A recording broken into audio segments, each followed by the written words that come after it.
만약 내가 당신에게 대부분의 사람들이 기회가 없어서가 아니라 잘못된 조언을 고집스럽게 따르기 때문에 가난하다고 말한다면 믿으시겠어요? 그리고 만약 성경이 나의 책들보다 훨씬 이전에 진정한 번영의 비밀 코드를 이미 드러냈고 그 코드가 단 하나의 시편에 숨겨져 있다고 주장한다면 나는 이렇게 단언합니다. 이 코드를 이해하는 사람은 다시는 궁핍하게 살지 않을 것입니다. 당신은 진실과 마주할 준비가 되셨습니까? 저는 오랜 관찰과 성찰 끝에 진정한 번영이 무엇을 쟁취하기로 결정하는 것에서 시작되는 것이 아니라 무엇을 의식적으로 거부하기로 선택하는 것에서 시작된다는 것을 발견했습니다. 모순처럼 들리죠? 하지만 이것이 가장 순수한 진실입니다. 번영은 부를 축적하는 문제라기보다 정신을 보호하는 행위입니다. 정신은 비옥한 정원이며 당신이 노출되는 모든 말, 모든 조언, 모든 환경이 심어진 씨앗입니다. 이제 제가 당신에게 묻겠습니다. 당신은 어떤 종류의 씨앗이 당신의 정원에 들어오는 것을 허용했습니까? 당신은 당신의 정신의 흙을 관리했습니까?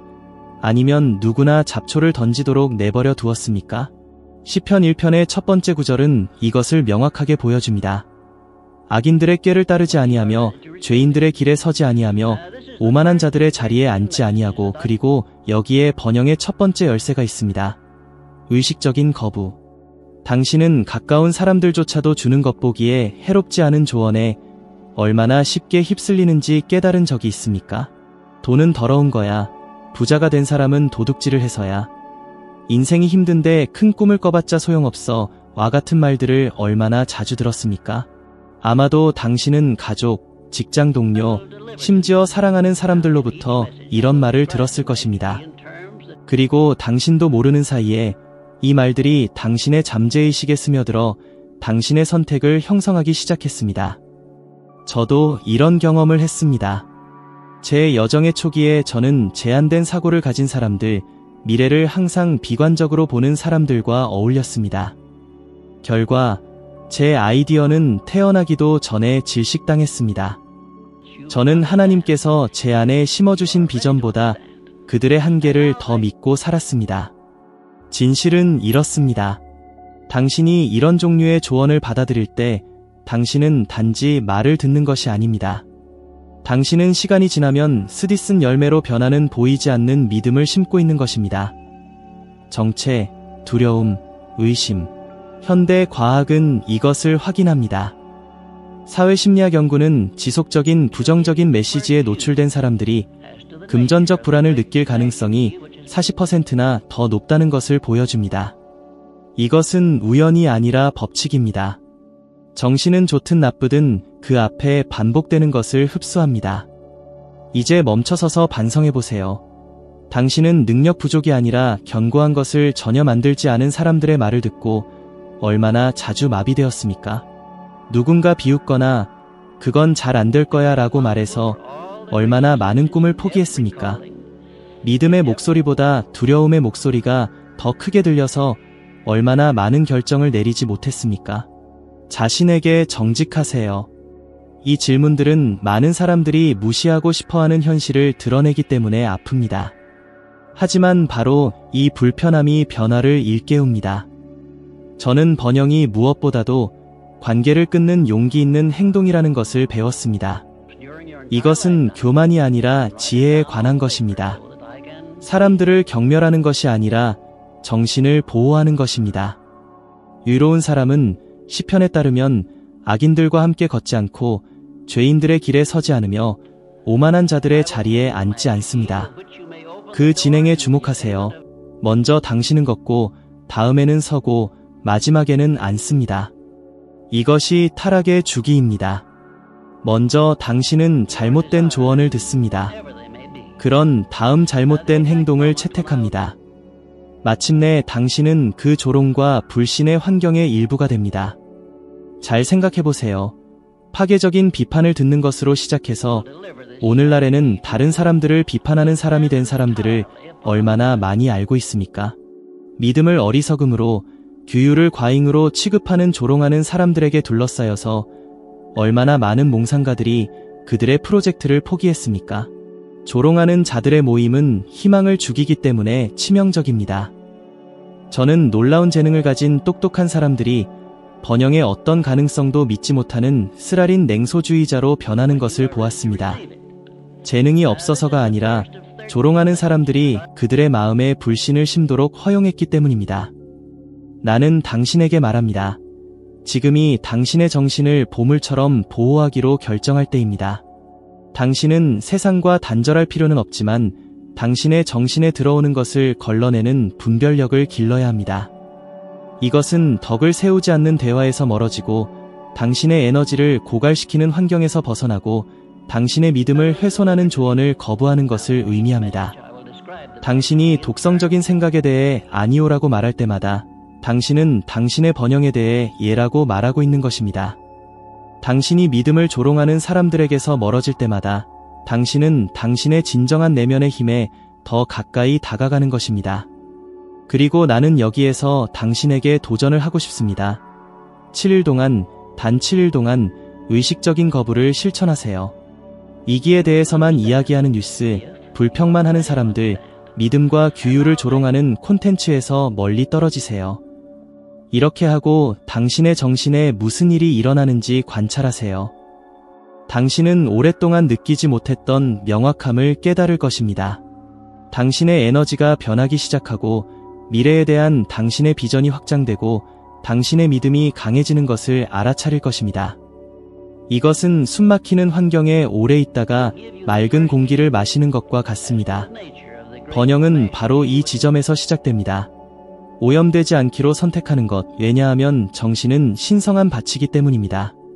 그리고 당신이 이 밭을 보호하고 믿음, 용기, 그리고 목적의 씨앗만을 심으면 당신의 수확은 피할 수 없을 것입니다. 기억하세요. 그것은 행운이 아니라 우연도 아니고 원리입니다. 그리고 원리는 결코 실패하지 않습니다. 저는 인간의 정신이 공허함을 견딜 수 없다는 것을 발견했습니다. 진실로 채워지지 않으면 그것은 필연적으로 두려움, 의심, 그리고 혼란에 의해 침범될 것입니다. 이것이 시편 기자가 오직 여호와의 율법을 즐거워하여 그의 율법을 주야로 묵상하는도다 라고 주장한 이유입니다. 이것이 번영의 두 번째 코드입니다. 오염시키는 것을 거부하는 것만으로는 충분하지 않습니다. 그 공허함을 세우고 강화하고 방향을 제시하는 무언가로 대체해야 합니다.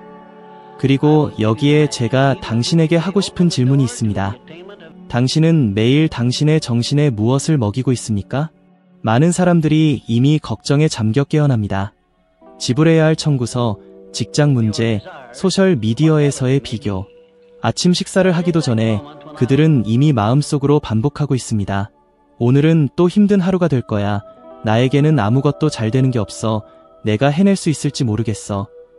아마도 당신도 이 순환에 갇힌 적이 있을 것입니다. 그리고 이런 종류의 생각이 매일 반복되면 정신은 이것이 유일한 가능한 현실이라고 믿기 시작합니다. 그저 흩어져 있던 생각이 믿음이 됩니다. 그리고 믿음이 된 것은 필연적으로 행동, 태도, 그리고 결과로 나타납니다.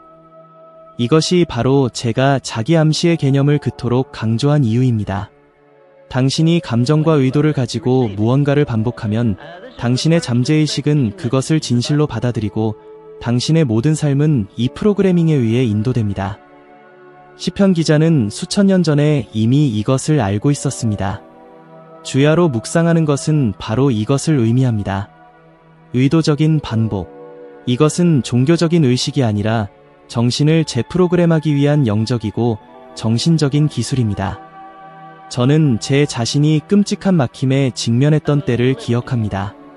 비판이 저에게 닥쳤고 저는 성공과 번영에 대해 계속 글을 써야 할지 의심하기 시작했습니다. 그때 저는 제가 항상 가르쳤던 것을 하기로 결정했습니다. 믿음이 의심보다 더 커질 때까지 매일 학원을 쓰고 반복하는 것입니다. 저는 저 자신에게 말했습니다. 나의 목적은 명확하다. 나의 일은 무한한 지성과 일치한다. 나는 두려움이 아니라 믿음에 의해 인도된다. 그리고 조금씩 단지 말처럼 보였던 것이 저의 내면의 확신을 변화시키기 시작했습니다. 저는 이 문장들을 생각했을 뿐만 아니라 그것들을 느꼈습니다. 그리고 그것들이 제 일부가 되었을 때 제 삶은 변하기 시작했습니다. 오늘날 현대과학은 이미 성경에 기록된 것을 확인합니다. 신경과학 연구는 긍정적인 생각의 매일 반복이 뇌회로를 재구성하여 감정적 회복력과 집중력과 관련된 영역을 강화한다는 것을 보여줍니다. 이것은 당신이 단지 다르게 생각하는 것이 아니라 말 그대로 당신의 뇌의 구조를 바꾸고 있다는 것을 의미합니다. 이제 이것이 당신의 실생활에 미치는 영향을 상상해 보세요. 패배의 문구를 반복하는 대신 당신은 선언하기 시작합니다. 나는 하나님께 인도된다. 내가 하는 모든 일이 번성한다. 나의 정신은 진리 위에 굳건하다. 매일 아침 깨어나 두려움을 키우는 대신 믿음을 키우는 것을 상상해 보세요. 재정 문제에 직면했을 때 출구가 없어 라고 생각하는 대신 해결책이 있고 나는 그것을 찾을 거야 라고 반복하는 것을 상상해 보세요. 당신의 태도가 어떻게 변하는지 느끼십니까? 인생에 대한 당신의 에너지가 어떻게 변하는지? 마틴 루터 킹 주니어와 같은 인물들을 생각해 보세요. 그는 말씀의 영감을 받고 믿음의 원리에 의해 인도되어 그 비전이 집단적 현실이 될 때까지 자유와 정의의 비전을 반복했습니다. 그는 주님의 법을 끊임없이 묵상하는 것이 개인뿐만 아니라 전 세대에 영향을 미치는 열매를 맺는다는 살아있는 증거입니다. 하지만 그 반대도 생각해보세요. 얼마나 많은 남녀들이 뛰어난 재능을 가지고 있었지만 매일 의심, 증오, 그리고 비관적인 생각을 반복했기 때문에 난파했습니까? 그들은 그들이 키운 말들의 노예가 되었습니다. 의로운 사람과 악한 사람의 차이는 바로 이것에 있습니다. 매일의 정신의 양식에. 그리고 저는 지금 당신에게 실용적인 연습을 하도록 도전하고 싶습니다. 30일 동안 아침에 5분, 밤에 5분을 따로 남겨두고 당신의 정신을 세우고 당신의 믿음을 강화하는 말을 큰 소리로 선언하세요. 이 확언들을 종이에 쓰세요. 확신을 가지고 읽으세요. 그것들이 단지 말이 아니라 당신의 일부라고 느낄 때까지 반복하세요. 이것은 마법이 아니라 규율에 관한 것입니다. 그리고 정신적 규율은 항상 열매를 맺습니다. 결국 외부는 당신의 내면의 거울에 불과하기 때문입니다. 당신 안에 의심, 혼란, 그리고 두려움이 있다면 주변의 모든 것이 불안정할 것입니다. 하지만 당신 안에 믿음, 명확함, 그리고 진실이 있다면 주변의 모든 것이 조금씩 그것과 일치하게 될 것입니다. 주야로 묵상하는 것은 나중에 눈에 보이는 것이 될 것을 보이지 않게 건설하는 것입니다. 그것은 정신의 침묵 속의 때가 되면 모든 사람 앞에 나타날 열매를 심는 것입니다. 그래서 저는 당신에게 묻습니다. 당신의 매일의 묵상은 무엇이었습니까? 당신은 믿음의 양식을 주었습니까? 아니면 의심의 양식을 주었습니까? 왜냐하면 믿으세요. 당신의 오늘 삶은 당신이 어제 물을 준 씨앗들의 반영일 뿐입니다. 그리고 당신이 오늘부터 물을 주기로 선택한 씨앗들이 내일 당신이 누구가 될지를 결정할 것입니다. 시편 기자가 의로운 사람을 시냇가에 심은 나무에 비유했을 때 그는 단지 시적인 이미지를 창조하는 것이 아니었습니다. 그는 진정한 번영 속에서 사는 것이 무엇을 의미하는지에 대한 가장 정확한 초상을 드러내고 있었습니다. 나무는 우연에 의존하지 않습니다. 그것은 행운으로 자라지 않습니다. 그것은 단단히 뿌리내리고 올바른 근원에서 끊임없이 영양분을 받기 때문에 강해집니다. 의로운 사람의 정신도 마찬가지입니다. 그것은 환경에 의존하지 않고 삶의 폭풍에 흔들리지 않으며 비가 오지 않을 때 마르지 않습니다. 그것의 힘은 외부에서 오는 것이 아니라 밤낮으로 그것을 먹이는 보이지 않는 근원에서 옵니다. 저는 많은 사람들이 빨리 재산을 얻고 얼마 지나지 않아 모든 것을 잃는 것을 보았습니다. 저는 또한 아무도 소중히 여기지 않았던 평범한 사람들이 견고한 부를 쌓고 이 길을 헤쳐나가고 산처럼 굳건하게 남아있는 것을 보았습니다. 차이는 결코 행운에 있지 않고 뿌리에 있었습니다. 의로운 사람의 나무의 뿌리는 너무 깊어서 뽑히지 않습니다. 바람은 불 수 있지만 단단히 심어진 것을 뽑아내지는 못합니다. 저와 함께 생각해보세요. 당신 스스로 얼마나 자주 힘이 없고 환경에 취약한 마른 잎처럼 느꼈습니까? 경제 위기, 나쁜 소식, 예상치 못한 손실만으로도 당신의 믿음은 흔들리는 것처럼 보입니다. 이것은 종종 당신이 영원한 시내에 연결하는 대신 환경에 비해 의존하고 있기 때문에 발생합니다. 비는 오고 갑니다. 시내는 결코 멈추지 않습니다. 의로운 사람은 세상이 제공하는 것에 의존하지 않습니다. 왜냐하면 그의 영양분은 위에서 오기 때문입니다. 저는 제 인생의 어려운 단계를 기억합니다. 수년간의 노력이 결실을 맺지 못하는 것처럼 보였습니다. 저는 주위를 둘러보았고 사람들이 포기하고 무너지고 낙담에 휩쓸리는 것을 보았습니다. 그리고 고백하건대 잠시 동안 멈춰야겠다고 생각했습니다. 하지만 바로 그때 저는 외모를 위해 사는 것과 목적을 위해 사는 것의 차이를 이해했습니다. 저는 나무가 되기로 결정했습니다. 저는 남아있었습니다. 저는 계속해서 공부하고 글을 쓰고 진실이라고 제가 알고 있는 원리들을 적용했습니다. 그리고 올바른 계절을 기다리는 나무처럼 정해진 시간에 열매들이 나타나기 시작했습니다. 보이지 않는 것이 제 안에서 자라고 있었고 아무도 그것을 뽑아낼 수 없었습니다.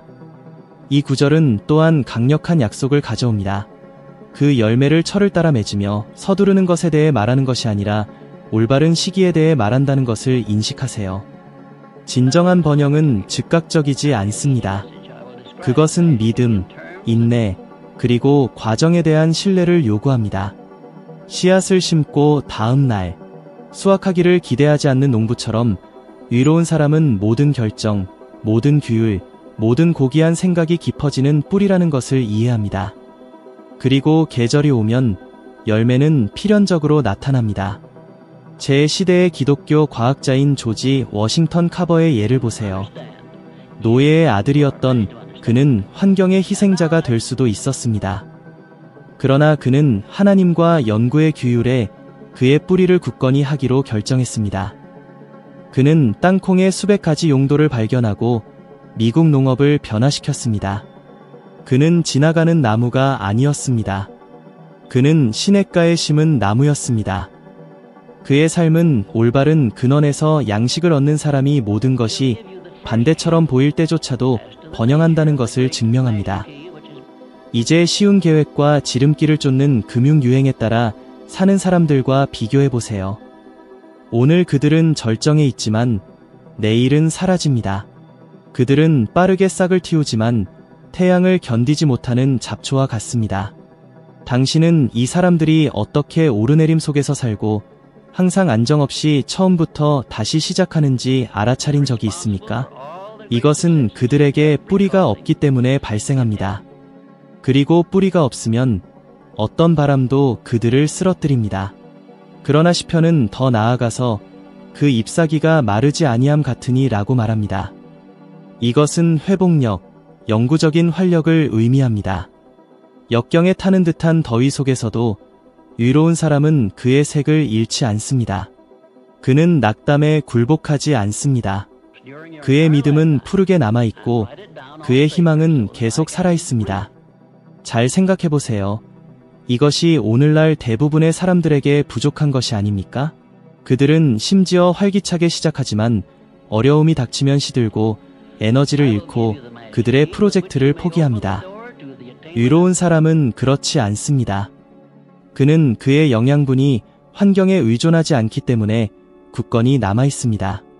그리고 가장 대담한 주장이 나옵니다. 그가 행하는 모든 일이 다 형통하리로다.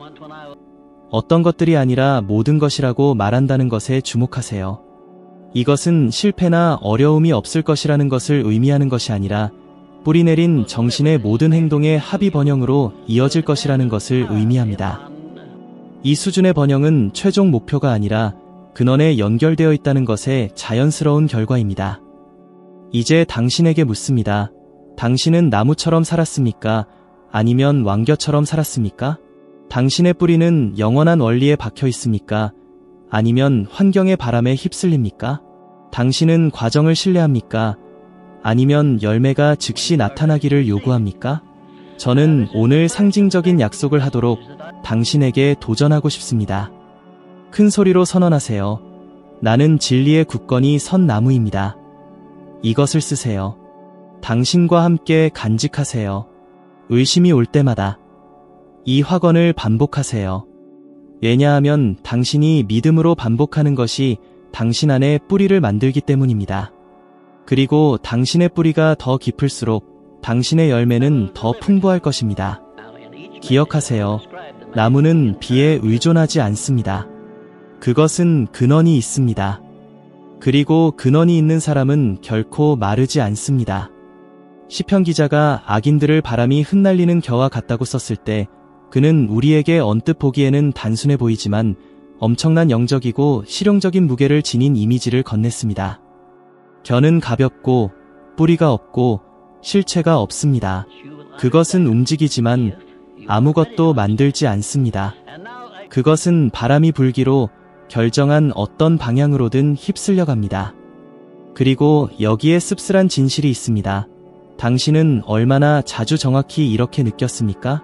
당신은 뉴스, 타인의 의견, 덧없는 감정의 자비에 얼마나 자주 살았습니까? 당신은 얼마나 자주 열정으로 무언가를 시작했지만 첫 번째 어려움 앞에서 그것을 포기했습니까? 저는 이 상태를 표류라고 불렀습니다. 그것은 인간의 성취의 가장 큰 적입니다. 삶을 파괴하는 것은 결정적인 실패가 아니라 자신의 방향을 결코 택하지 않고 끊임없이 환경에 의해 밀려나는 이 미묘한 상태입니다. 악인은 이 상태를 완벽하게 나타냅니다. 그는 명확한 목적이 없습니다. 그는 자동적으로 삽니다. 그는 반응하지만 만들지 않습니다. 그리고 바로 그 때문에 그는 결코 일관되게 번성하지 않습니다. 제가 제 시대에 목격했던 것을 말씀드리겠습니다. 찰스 폰지라는 한 남자가 쉬운 이익을 약속하는 계획을 만들었습니다. 짧은 시간에 그는 수많은 사람들을 끌어모으고 재산을 쌓았고 거인처럼 보였습니다. 하지만 그 모든 것의 기반이 무엇이었는지 아십니까? 아무것도 아닙니다. 그것은 겨였습니다. 뿌리가 없었고 견고한 원리가 없었고 오직 외관과 조작만 있었습니다. 무슨 일이 일어났습니까? 그것은 모든 사람 앞에서 무너졌습니다. 그의 이름은 사기의 대명사가 되었습니다. 이것이 겨의 현실입니다. 그것은 잠시 빛날 수도 있지만 바람은 항상 그것을 흩날립니다. 이제 주위를 둘러보세요. 오늘날 얼마나 많은 사람들이 그렇게 살고 있습니까? 항상 지름길을 쫓고 끝나지 않는 프로젝트를 항상 시작하고 비판을 듣거나 누군가 의심하는 것을 보았기 때문에 항상 생각을 바꿉니다. 그리고 저는 당신에게 묻습니다. 그 사람들이 굳건하게 남아 있었더라면, 뿌리가 있었더라면 얼마나 많은 사람들이 이미 견고한 열매를 거둘 수 있었을까요? 겨는 심지어 더 빨리 움직일 수도 있지만 아무것도 만들지 않습니다. 그것은 끊임없이 행동하는 것처럼 보이지만 내구성 있는 것을 전혀 만들지 않습니다. 그리고 저는 압니다. 이 성찰이 지금 당신을 아프게 할 수도 있습니다. 아마도 당신은 당신 자신에게 했던 약속들을 기억하고 있을 것입니다. 당신이 포기했던 꿈들, 압력을 견딜 만큼 충분히 뿌리내리지 못해서 놓쳐버린 계획들, 그리고 여기에 가장 심각한 부분이 있습니다. 당신이 포기할 때마다, 당신이 휩쓸리게 할 때마다 당신은 당신 자신 안에 겨의 정체성을 강화합니다. 하지만 저는 당신이 무언가를 이해하기를 바랍니다. 이것은 최종적인 선고가 아닙니다. 시편은 단지 정죄하기 위해서만 겨를 보여주는 것이 아니라 반성을 위한 초대를 하기 위해서입니다. 만약 당신이 겨처럼 살고 있다면 그것을 인정하고 바꿀 때입니다. 바람에 휩쓸리는 것을 멈추고 나무가 되기로 결정할 때입니다. 그리고 나무가 되는 것은 명확한 목적을 가지고 올바른 근원에서 양식을 얻고 표면적이고 즉각적인 것에 아니오라고 말하는 것을 의미합니다. 현대 연구는 사람들의 70% 이상이 3개월이 되기 전에 그들의 연간 목표를 포기한다는 것을 보여줍니다. 왜일까요? 뿌리가 없기 때문입니다. 그들은 목적의 규율이 아니라 순간의 감정에 의해 살기 때문입니다. 이것은 바람에 실려가는 겨와 다르지 않습니다. 그리고 바로 이것이 너무 많은 사람들이 항상 회전하지만 결코 전진하지 않는 재시작의 순환에서 몇 년을 보내는 이유입니다. 저는 당신에게 지금 질문하기를 원합니다. 당신을 휩쓸었던 바람들은 무엇입니까? 그것은 타인의 판단에 대한 두려움입니까? 그것은 소셜미디어에서의 비교입니까? 그것은 당신이 할 수 없다고 말하는 의심입니까? 그것은 모든 것을 도중에 포기하게 만드는 규율, 부족입니까? 이 바람들을 식별하세요. 왜냐하면 당신이 그것들을 인식하지 않는 한 당신은 계속해서 그것들에 의해 휩쓸려 갈 것이기 때문입니다. 그리고 여기에 모든 것을 바꿀 수 있는 도전이 있습니다. 단 하나의 프로젝트, 하나의 결정, 당신 삶의 한 영역을 선택하고 90일 동안 굳건하게 남아있기로 결정하세요. 어떤 바람이 불어도, 어떤 비판이 와도, 어떤 의심이 들어오려고 해도 상관없습니다. 나무처럼 굳건하게 있으세요. 당신은 이 90일이 끝날 때 프로젝트가 진전되었을 뿐만 아니라 당신의 정체성이 변했다는 것을 발견할 것입니다. 당신은 겨이기를 멈추고 뿌리가 되었을 것입니다. 기억하세요. 겨는 더 빨리 달릴 수도 있지만 아무것도 만들지 않습니다. 나무는 움직이지 않는 것처럼 보일 수도 있지만 생명을 생성하고 그늘을 주고 열매를 맺고 남아 있습니다. 그리고 당신이 누가 될 것인지에 대한 선택은 지금 당신 앞에 있습니다. 당신은 겨처럼 계속 휩쓸려 갈 것입니까? 아니면 나무처럼 굳건하게 서기로 결정할 것입니까? 무엇보다도 당신이 당신 안에 간직해야 할 것은 진정한 번영이 행운의 결과가 아니라 정신을 영원한 원리에 맞추는 것의 결과라는 것입니다. 시편 1편은 나무와 겨의 차이가 내부에 있다는 것을 우리에게 보여주었습니다. 당신이 거부하는 것, 당신이 묵상하는 것, 그리고 당신이 오늘 심기로 결정한 뿌리의 견고함에, 그리고 이것이 가장 중요한 점입니다. 당신은 매일 당신이 표류하며 살지 아니면 시냇가에 심은 나무처럼 번성할지 선택할 수 있습니다. 그리고 여기까지 오셨으니 지금 멈추지 마세요. 이 여정을 계속하세요. 화면에 나타나는 다음 동영상은 당신을 지혜의 진화에서 또 한 단계 더 높이 올려놓아 지금보다 최소 1% 더 나은 사람이 되게 할 것입니다. 이 메시지가 당신의 마음에 닿았다면 고맙습니다를 통해 채널을 지원하고 구독으로 우리 커뮤니티의 일부가 되는 것을 고려해주세요. 그러면 당신은 동영상에서 우선순위를 갖게 되고 당신과 같은 변화를 추구하는 사람들과 더 가까이 걸어갈 것입니다. 다음 동영상에서 당신을 기다리겠습니다.